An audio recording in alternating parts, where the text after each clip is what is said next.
आदाब नाज़रीन, खैर मकदम में आपका जी सलाम में। और चलिए आलमी खबरों में तफसील से आगे बढ़ते और सबसे पहले बात ईरान की, जिसके वजीर खारजा मोहम्मद जवाद जरीफ ने अमेरिकी सदर डोनाल्ड ट्रंप की धमकियों पर पलटवार किया है और अमेरिकी पॉलिसियों पर तंज कसा है।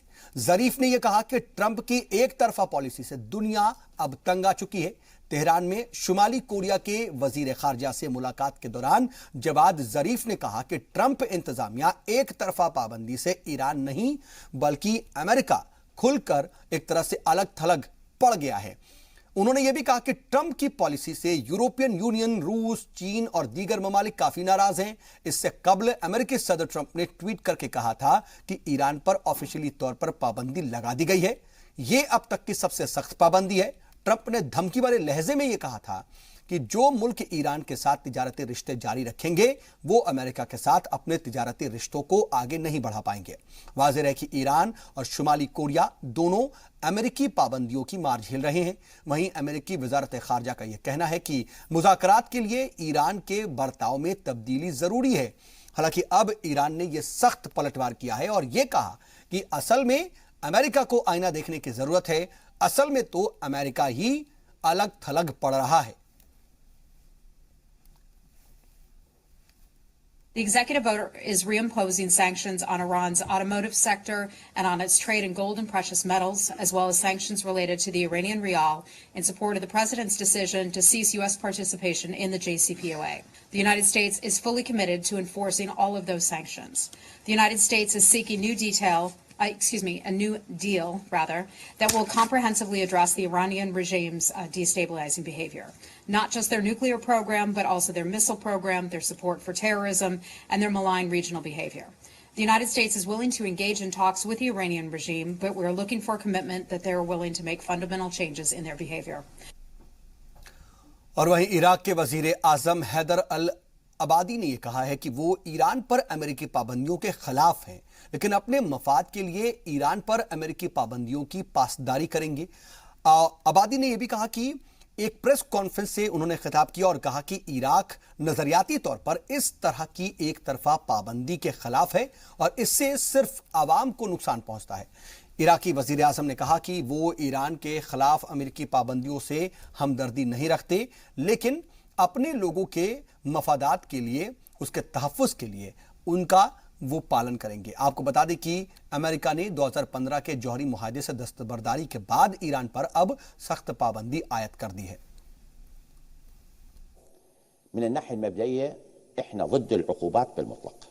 मैं किसी भी तरह की पाबंदी के खिलाफ हूँ। इराक ने इसकी कीमत चुकाई है। मैं ईरान पर पाबंदी की मुखालफत करता हूँ। पाबंदियाँ हुकूमत को कमजोर करने के लिए लगाई जाती हैं, लेकिन इसकी कीमत आवाम को चुकानी पड़ती है। मैं पाबंदियों को गलत मानता हूँ, लेकिन इराक इसकी पासदारी करेगा।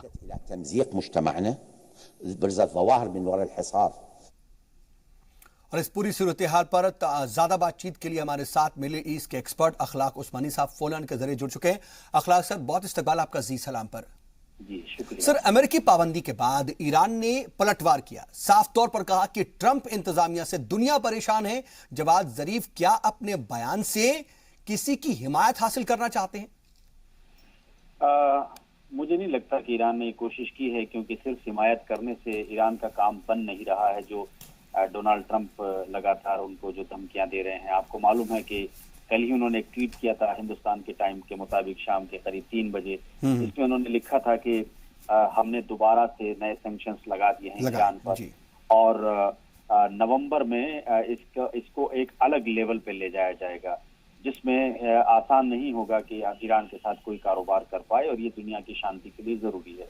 देखिए, बात को थोड़ा मैं आगे बढ़ाते हुए ये कहूंगा कि हसन रूहानी या जवाद जरीफ जो अपनी पूरी बातचीत में कह रहे हैं, ऐसे में जबकि नॉर्थ कोरिया के फॉरेन मिनिस्टर तेहरान में हैं, हमें इस बात को थोड़ा समझना पड़ेगा कि क्या जो रशियन कैंप है वो चीजें क्या मॉस्को से भी ड्राइव हो रही हैं क्या? यानी ईरान और अमेरिका के तनाज़े से चलने वाली हर खबरों में एक रशियन एंगल देखना बहुत जरूरी है। ये जो एक सरप्राइजिंग डेवलपमेंट आया है कि नॉर्थ कोरिया के फॉरेन मिनिस्टर तेहरान पहुंच गए हैं, तो क्या वाकई में ईरान के पास इस तरह के इनपुट्स हैं कि ट्रंप से डील करने के लिए क्या एक अलग तरह की रणनीति बनाई जा सकती है। जहां तक सवाल ये है कि जवाद जरीफ ने जो बयान दिया है उसका क्या मतलब है, तो मैं आपका ध्यान थोड़ा इस तरफ खींचना चाहूंगा कि जो भी JCPOA, जिसको हम न्यूक्लियर डील के नाम से जानते हैं, उसके जितने भी पार्टनर है अमेरिका के अलावा, वो अब भी कारोबार जारी रखना चाहते हैं और हिंदुस्तान समेत बाकी पार्टनर जो JCPOA के नंबर थे जो हैं इस वक्त भी, वो प्रीशियस मेटल्स यानी सोना, प्लेटिनम और डायमंड की शक्ल में या लोकल करेंसी की शक्ल में ईरान के साथ कारोबार कर रहे हैं। और ट्रंप इस बात से बहुत बेजार हो चुके हैं क्योंकि बैंकिंग सिस्टम के पैरेलल ईरान के तेल खरीदने का जो प्रोग्राम है वो चल रहा है। मुझे लगता है कि आने वाले 1-2 दिन में इसमें बहुत कुछ सीरियस डेवलपमेंट्स और नजर आएंगे। ठीक है, इन सब के बीच जो हम देख रहे हैं कि इस तरह की इसका मतलब ये नजर आता है, लेकिन यूरोपियन यूनियन ये कह रहा है कि वो ईरान के साथ तिजारती ताल्लुकात बहाल रखेंगे, लेकिन ट्रंप की धमकी से यूरोप की कंपनी ईरान से कारोबार समेट रही है, ऐसा भी दिख रहा है।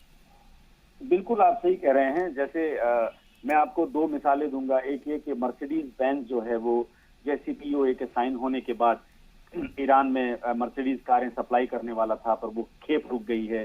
सिमंस जो कि हेल्थ सेक्टर में और स्पेस सेक्टर में एक बहुत ही आगे की कंपनी है, उसकी टेक्नोलॉजी बहुत अपग्रेडेड है, वो इलाज की बहुत सारी मशीनें बनाता है और साथ ही स्पेस टेक्नोलॉजी की सिमंस ने भी आगे बढ़ने से मना किया है। मैं उसकी थोड़ी सी वजह आपको बता दूं कि अमेरिकन सैंक्शंस का मतलब ये होता है कि अब जिस पे सैंक्शन अमेरिका ने लगाया है उस कंपनी का किसी भी तरह का लेन देन होता है तो वो अमेरिका से कारोबार नहीं कर पाता है। अमेरिका अपनी इसी ताकत का गलत इस्तेमाल करता है और इसके हमें वो दिख रहे हैं। लेकिन देखिए, एक बहुत जरूरी बात मैं आपको बता दूं कि ये जो खबरें आती हैं कि मर्सिडीज और सीमेंस इन्वॉल्व नहीं हो रहा है, लेकिन अगर यूरोप के बाकी कंट्री यानी स्टेट अगर इन्वॉल्व है, यानी हुकूमतें अगर चाहती हैं कि तिजारत करें और जो गवर्नमेंट टू गवर्नमेंट बिजनेस है, मुझे लगता है ईरान के साथ वो यूरोप का जारी रहेगा। चलिए, ये देखना होगा, लेकिन ये मुस्तकबिल में ही साफ हो पाएगा। आप हमारे साथ जुड़े और सर वक्त निकाला, इसके लिए आपका बहुत बहुत शुक्रिया अखलाक साहब। और उधर अमेरिका ने यह कहा है कि शुमाली कोरिया पर फिलहाल पाबंदी हटाई नहीं जाएगी। कौमी सलामती के मुशीर जॉन बोल्टन ने यह कहा कि शुमाली कोरिया अपने जौहरी प्रोग्राम को जारी रखे हुए है। उन्होंने यह कहा कि ट्रंप किम समझौते के तहत शुमाली कोरिया को जो कदम उठाने चाहिए उसने नहीं उठाए। एक अमेरिकी चैनल को दिए इंटरव्यू में बोल्टन ने कहा कि शुमाली कोरिया से मजीद बातचीत के लिए अमेरिकी वजीर खारजा माइक पोम्पियो दोबारा प्योंगयांग जा सकते हैं। जब उनसे अमेरिकी सदर ट्रंप और शुमाली कोरिया के सरबराह किम जोंग से दोबारा मुलाकात के इम्कानात के बारे में पूछा गया तो बोल्टन ने कहा कि गुज़िश्ता दिनों ट्रंप ने किम को खत लिखा है जिसमें दोबारा मुलाकात की तवक्को जाहिर की गई है। वहीं शुमाली कोरिया ने कहा कि वो कोरियाई जजीरे को जौहरी हथियारों से पाक करने के लिए तैयार है। उधर अक़वाम मुत्तहिदा सेक्रेटरी जनरल एंटोनियो गुतरेस ने कहा कि शुमाली कोरिया को जौहरी हथियारों को खात्मे के लिए अपने वादे को पूरा करना चाहिए। गुतरेस ने नागासाकी में दरअसल गुतरेस जौहरी हमले में मारे गए मुतासिरों की याद में मुनक्किद एक प्रोग्राम में हिस्सा लेने के लिए टोक्यो में थे। गुतरेस ने जापान के पीएम शिंजो आबे से मुलाकात के बाद साफियों से कहा कि सभी चाहते हैं कि शुमाली कोरिया अपना जौहरी प्रोग्राम बंद कर दे और बैनुल अक़वामी कम्युनिटी के नॉर्मल रुकन बन सके। गुतरेस ने यह कहा कि तमाम ममालिक को सलामती काउंसिल के रेजोल्यूशन की पासदारी करनी चाहिए। I fully support the negotiations taking place between the United States and the DPRK with the objective that we all share to see a total denuclearization that is verifiable, that is irreversible, to make sure that North Korea can be a normal member of the international community in this region. और America और चीन के दरमियान तिजारती कशीदगी बढ़ती जा रही है। Trump इंतजामिया ने आज चीन के दरामद अशिया पर मजीद टैक्स लगाने का ऐलान कर दिया। अमेरिका चीन से दरामद $16 अरब की 279 चीजों पर 25% टैक्स अब लगाएगा। इजाफी टैक्स ये होगा। अमेरिका की तरफ से इजाफी टैक्स लगाने का ये दूसरा मरहला है। नया टैरिफ 23 अगस्त से लागू होगा। अमेरिका पहले ही $34 अरब की मसनूआत पर 6 जुलाई से टैक्स लागू कर चुका है। हालांकि अमेरिकी कंपनियों के हालात को देखते हुए $16 अरब की चीजों पर इजाफी टैक्स उस वक्त टाल दिया गया था। अमेरिका महकमा तिजारत ने यह कहा है कि यह अमेरिकी टेक्नोलॉजी और इंटेलेक्चुअल प्रॉपर्टी राइट की चोरी पर अमेरिका की जवाबी कार्रवाई का हिस्सा है। वाज़ेह है कि ट्रंप इंतजामिया ने इख्तिदार में आने के बाद से चीन के साथ तिजारत में बड़े कदम उठाए और बड़े अदम तवाजुन को कम करने और इंटेलेक्चुअल प्रॉपर्टी राइट की चोरी के मुद्दे पर कई कदम उठाए। और यहां रुकेंगे एक छोटे से ब्रेक के लिए, जल्द होते हैं हाजिर।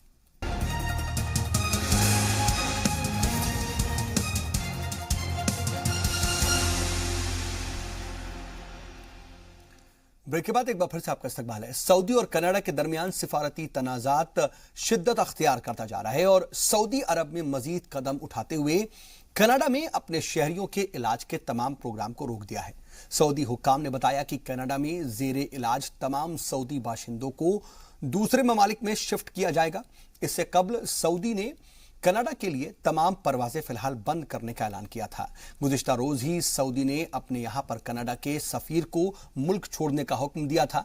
दोनों मुल्क के दरमियान सिफारती तनाज़े की वजह से कनाडा की वजीर खारजा क्रिस्टीना फ्रीलैंड का दरअसल ये वो बयान है जिसमें उन्होंने इंसानी हुकूक की कारकुन समर बदवी और तस्मीना अस्सादा की रिहाई का मुतालबा किया था। इन दोनों को गुज़िश्ता हफ्ते गिरफ्तार किया गया था। सऊदी अरब की वजारत खारजा की तरफ से जारी एक बयान में कहा गया है कि कनाडा के वजीर खारजा का बयान सऊदी के अंदरूनी मामले में मुदाखलत है जिसे कबूल नहीं किया जाएगा। वहीं अमेरिका ने कहा कि दोनों फरीक आपस में बातचीत के जरिए अपने मसाइल सुलझाएं। The executive order is reimposing sanctions on Iran's automotive sector and on its trade in gold and precious metals, as well as sanctions related to the Iranian rial, in support of the president's decision to cease U.S. participation in the JCPOA. The United States is fully committed to enforcing all of those sanctions.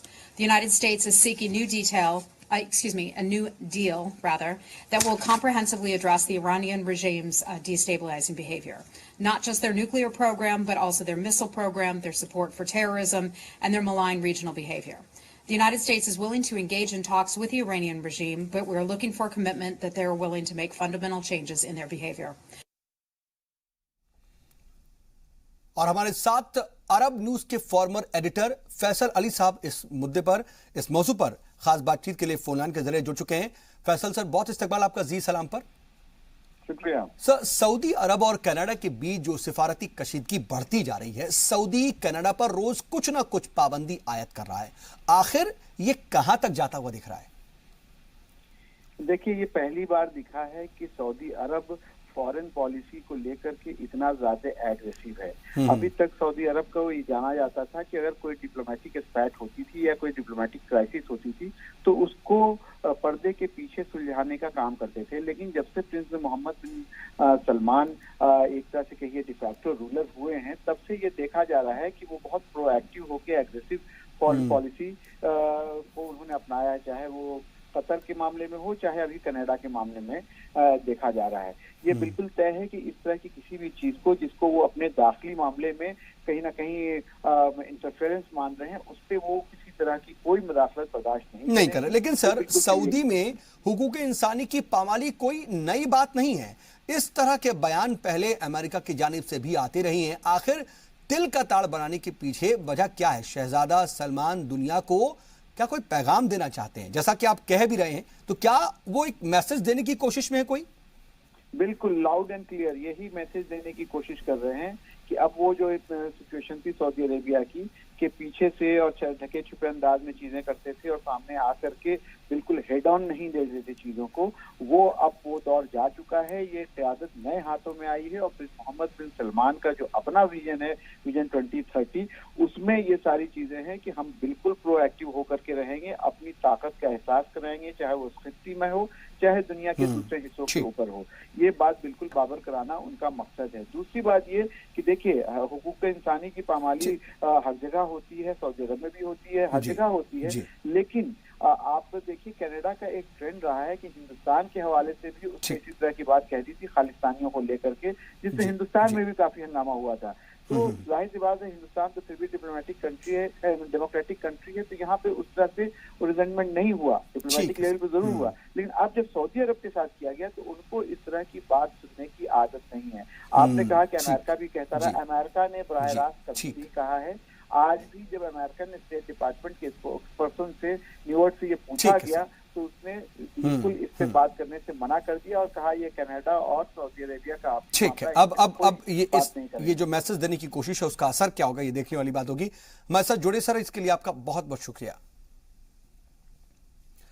और बर्तानिया के साबिक वजीर खारजा Boris Johnson का बुरके पर दिए गए मुतनाज़ा बयान पर लगातार बवाल मचा हुआ है। आपको बता दें कि न सिर्फ बर्तानिया की अपोजिशन जमात बल्कि कंजर्वेटिव पार्टी ने भी उनके बयान से किनारा कर लिया है।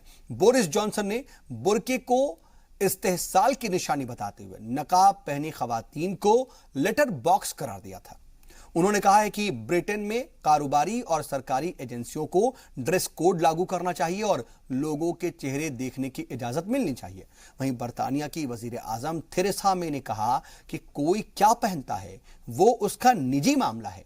बोरिस जॉनसन को इस तरह का बयान देना नहीं चाहिए था। आपको बता दें कि यूरोप में इस्लामोफोबिया इस कदर हावी हो गया है कि लोग बुर्का टोपी से डरते दिखाई देते हैं। First of all, I believe, and the government believes, that the question of how a woman should dress is a matter for a woman's individual choice. Nobody should be trying to tell a woman how to dress. As we discuss these issues and openly discuss these issues, it's imperative that everybody is careful in the language that they use. It's very clear that the language that Boris Johnson used to describe people's appearance has caused offence. It's not language I would have used. I think he was wrong to have used that language, and I agree with Brandon Lewis. इधर Malaysia के साबिक वजीर आजम नजीब रज्जाक पर मलेशियाई development बरहादी state fund से मुतालिक बदउनवानी के 3 नए इल्जामात तय किए गए हैं, लेकिन रज्जाक ने नए इल्जामात को मुस्तरद कर दिया है। कोलालंपुर की एक अदालत ने करप्शन की मुतादिद दफात के तहत रज्जाक पर बाकायदा फर्दे जुर्म आयद कर दिया। अदालत को बताया गया कि रज्जाक ने $4.5 बिलियन की खुर्द बुर्द में मुलविस है वो, और नजीब पर यह इल्जाम भी है कि उन्होंने अपने दौर इख्तियार में ओहदे का गलत इस्तेमाल किया। वो सन 2009 से जून 2018 तक मलेशिया के वजीर आजम के ओहदे पर फायज रहे। अगर ये इल्जाम साबित हो जाते हैं तो उन्हें 15 साल कैद की सजा हो सकती है। Now, Anti-Money Laundering Act is a big word, but it strictly means proceeds of crime. Yeah, it is tied up to the first 3 charges in the main case. So I want to stress, it's got nothing to do with 1MDB. It's got nothing to do with the issue of the yacht that has just come to Port Klang. और Colombia में Ivan डुक ने नए सदर के तौर पर ओहदे और राजदारी का हलफ ले लिया है। जराये के मुताबिक 42 साल के कंजर्वेटिव लीडर इवान डुक सबसे कम उम्र के कोलंबियाई सदर हैं। डुक ने जून में हुए इंतखाबात में जीत दर्ज की थी।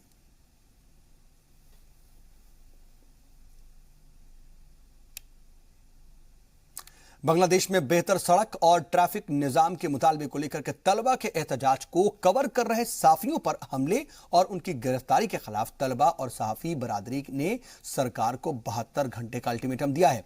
वाज़ेह है कि एहतजाज को कवर कर रहे मशहूर फोटो जर्नलिस्ट शाहिदुल इस्लाम को पुलिस ने गिरफ्तार कर लिया। जराये के मुताबिक कस्टडी में उनके साथ मारपीट तक की गई। अवामी एहतजाज और हाईकोर्ट के हुक्म के बाद पुलिस ने शाहिदुल इस्लाम को इलाज के लिए शेख मुजीब मेडिकल कॉलेज में दाखिल करवाया, लेकिन उनकी गिरफ्तारी की वजूहात नहीं बताए गए। और वक्त एक और छोटे से ब्रेक का, जल्द होते हैं हाजिर।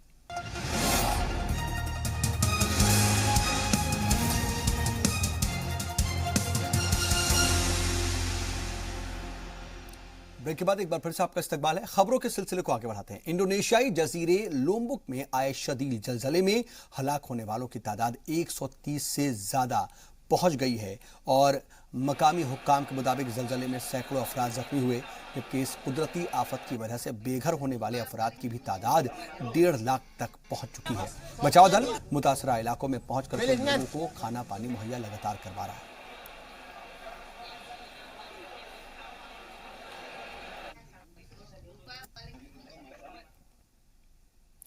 और ऑस्ट्रेलिया की रियासत न्यू साउथ वेल्स को कहत जदह करार दे दिया गया है और आज हुकूमत की तरफ से जारी एक बयान में यह कहा गया कि रमा बरस इंतहाई खुश्क मौसम के बास इस रियासत पर बहुत ज्यादा मनफी असरात पड़ा है। बारिश नहीं होने की वजह से पूरी रियासत को ही सरकारी तौर पर कहत जदह करार दे दिया गया और सूखे की वजह से जानवरों को पीने का पानी और चारा नहीं मिल पा रहा है। इसकी वजह से सैकड़ों जानवर मर गए हैं। न्यू साउथ वेल्स मुल्क में ज़राअत के हवाले से अहम रियासत है। इस रियासत का रकबा पाकिस्तान से भी ज्यादा है।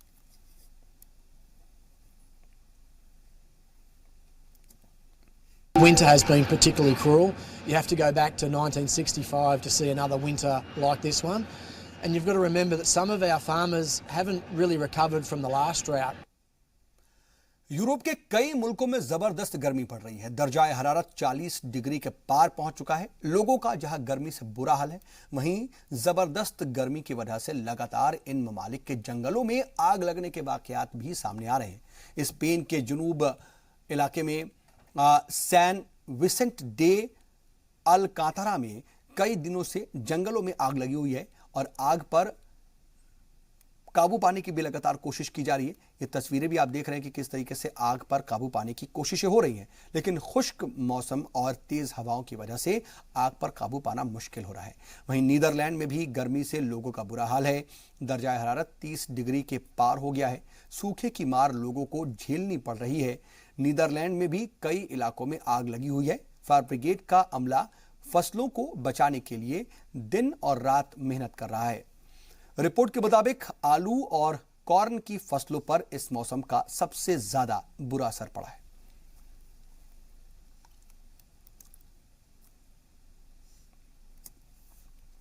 और वहीं स्विट्जरलैंड में लोगों ने गर्मी से बचने का रास्ता ढूंढ निकाला है। क्या कर रहे हैं लोग, ये आपको दिखाते हैं। जी हाँ, आप देखिए, ये लोग एक तरफ गर्मी को भी मात दे रहे हैं, वहीं डाइविंग का मुकाबला भी हो रहा है ना मजेदार।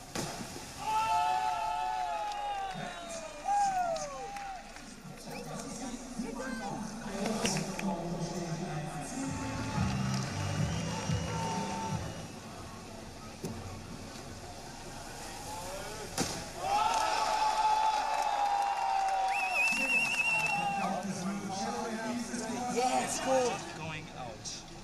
That's too long. I cannot. दरअसल ये डाइविंग का मुकाबला है। इससे एक तरफ तो डाइविंग का मुकाबला हो रहा है, लेकिन दूसरी तरफ लोग गर्मी से भी बच रहे हैं।